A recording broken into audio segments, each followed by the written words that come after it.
Welcome to the PioneerCast. I'm DeWayne Ables, founder and president of PioneerIQ. I hope over the course of the next several minutes you're able to pick something up that helps you better prepare and plan for 2025, leveraging all the crazy things that are happening in the marketplace. And instead of them just being a burden, you understanding them so that you can put a better roadmap in place to help you better serve clients and continue to deliver profitable projects. People are a really big topic right now, but we're seeing margins fade away because of some of the things that are creeping up that are directly affecting your ability to deliver projects on behalf of your clients.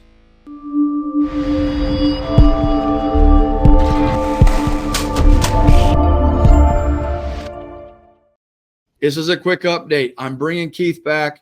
Keith, we are doing a lot of conversating right now around people, recruiting, all those people-related things. But everyone's backdooring this, man, we're losing margins, our projects are off, and some of the raw material things continue to creep up on taking their profit out of these projects. And we're seeing companies really negatively affecting.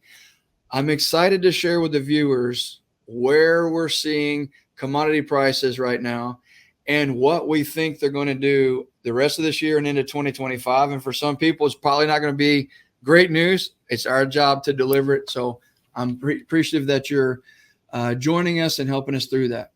Yeah, absolutely. Great to be here. And yeah, it's kind of interesting because we just don't know that there's going to be much change at all in the commodity environment. And you know, you and I, as we travel around the country, we're getting a lot of questions from general construction managers and leaders asking us about, hey, is the supply chain broken again? Why are my costs still higher than they should be? And we'll show you here in just a second that even at a macro level, when we look at some of the top line data, we just don't see any softening at all. Commodity prices, construction material prices are still up near all-time highs.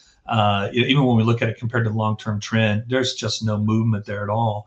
And then when we even take it to the next level, we break it down a little further, you can see that just in these selected materials, I mean, I know there are tens of thousands of them in every construction project, but breaking it down into big categories, on a month-over-month basis, we just don't see a lot of red, right? There's only one commodity class right now that's actually down on a month-over-month basis through April, and it's steel pipe and tube. And we've seen a little bit of easing in prices there. I don't know how long that will last. I fear, though, that most of these commodity prices are going to continue to stay elevated and show a lot of strength just because of some of the things going on around the world. You and I, as we travel around, DeWayne, we're getting a lot of questions specifically about, copper. I mean, copper is a great example of what's going on. We got one commodity as a key input into many of those materials that we saw in the prior slide, still sitting today at, second highest levels ever in history. And the backstory would take up almost a whole podcast, but it's just simply a ton of demand, not enough supply, and a little bit of speculation helping drive this price up. But I mean, the bottom line is copper as an input, super high. I get questions about it everywhere I go. Yeah. And let's go back to your previous slides, looking at the macro conversation. Go back one more. Okay. I think what's really important for us to share is we truly do not believe that these numbers are going to walk down much at all. So let's kind of dig into and share our perspective on project volume and what we're expecting project volume to do between the election and 2025, right? So you and I've talked a ton around, we're seeing projects for the last year to year and a half be put on hold because of interest rates, right? We saw projects get put on hold because of political indecisiveness and some concern there. And what we're watching is that there's this pipeline of projects that are sitting on the shelf that we're seeing get bumped further and further back. And then in the private sector, now in the public sector, especially with the DOTs, a lot of these DOTs are allowing the contractors to control schedule as long as they don't hit the deadline. And we're seeing a lot of big public projects, especially highways, bridges, roads, etc., getting bumped back because contractors in some states have more control. What happens, Keith, when these projects start getting pulled off the shelf and they start getting implemented on top of what's expected in 2025 with raw material costs?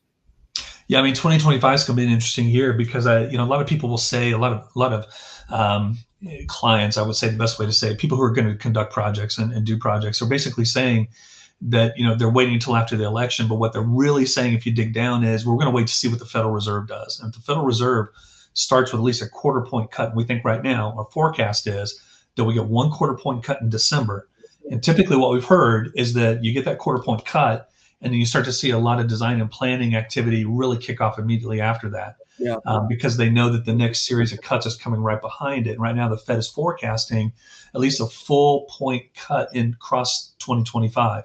So 2025, as you said, you got a lot of projects that are right now being delayed for a lot of different reasons. It could be just physically putting a project delay on it, or commodities not hitting when they need to hit. And so we see those projects carrying over into 2025.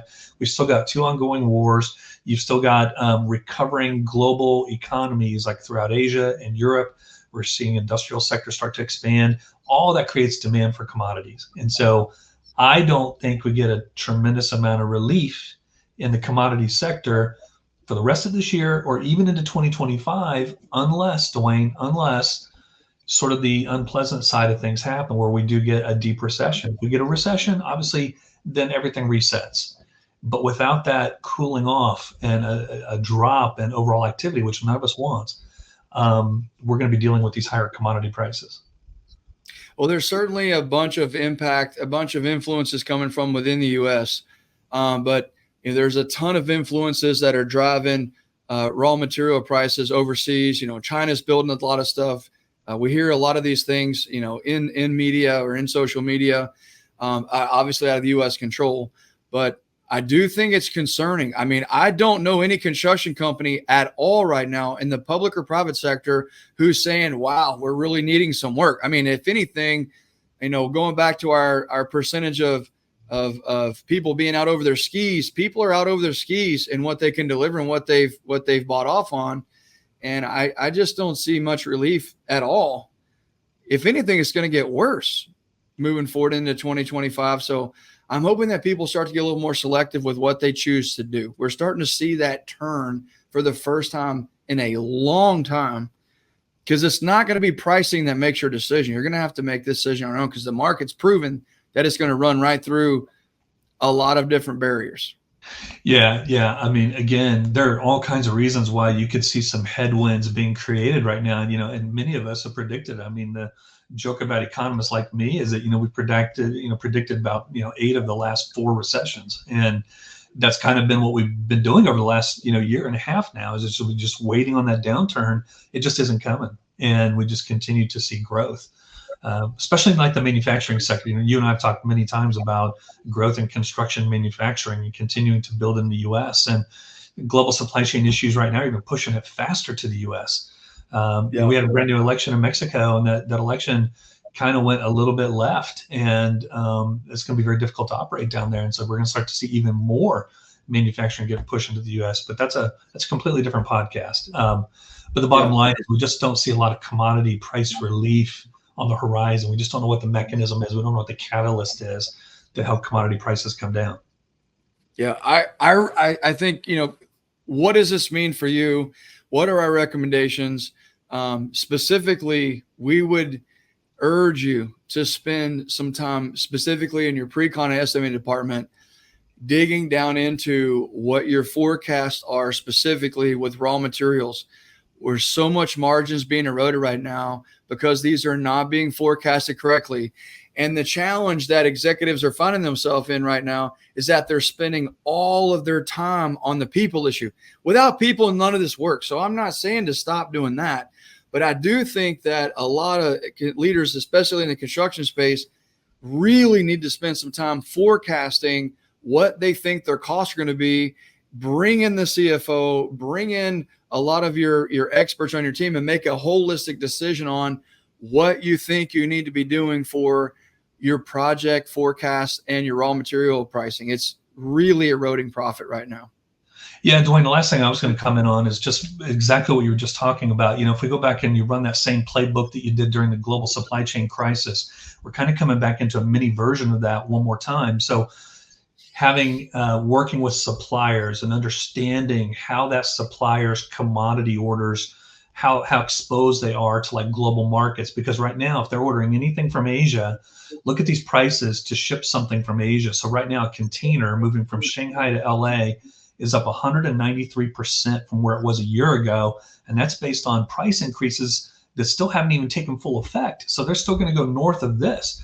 Shanghai to New York up 134%. The point is that, you know, when we ran into this in 2021 and 2022, you kind of remember a little of what that felt like.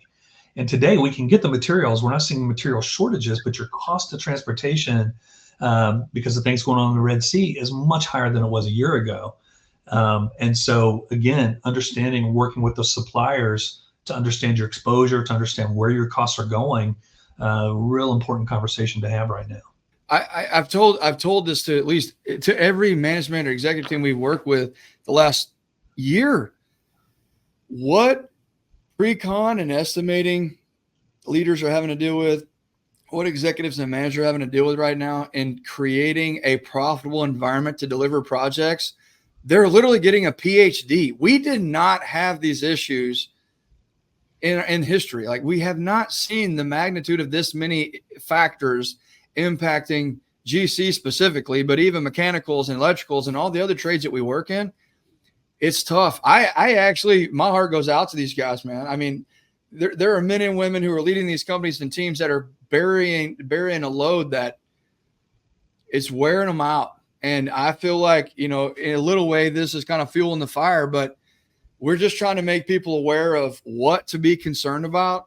And this is an area that we haven't urged you at this level to spend some time in, but dig into your supply chain, dig into your forecasting of costs, dig into logistics, because this whole thing's surfacing again, and it's going to dramatically impact your ability to deliver projects. And some of us are living on guarantees that we've made contractually, and it's going to affect you in 2025. Yeah, absolutely. I mean, I lied. I said that was the last slide, but this is one more. This is just capacity. This is just maritime capacity. And we got red lights all the way from anything moving out of Asia right now. And it's volatile. It can change quickly. But right now, through June, you got red lights on being able to find capacity and be able to move stuff out of Asia to any market around the world, but especially into the United States. So everything you just said about, you know, dusting off that playbook from 21 and 22, I mean, unfortunately, it feels a little bit like we're headed back there. And no one could have predicted this. This is all because of what's happening in the Red Sea. That's the only catalyst here that's causing this problem. But it's a black swan event. You couldn't have foreseen it. So, yeah. I hope this has been helpful. Again, you're dealing with so many issues right now.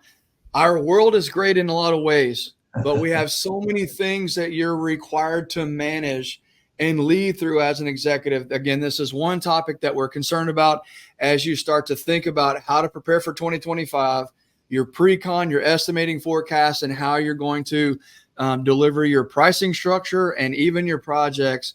We're urging you to go back and to consider as you're preparing for your 2025 plan. I would certainly make this a high priority for that area of your business in preparation for that. Okay, Keith, thank you. Sure appreciate your insights. And again, if you're struggling with this as a leader, call us, email us, text us, whatever. This is what we do. It doesn't take a contract with us to answer some questions. We're all in this together. You're not alone. Lead on. It's a tough phase. You're a great leader. Keep it up. They need you.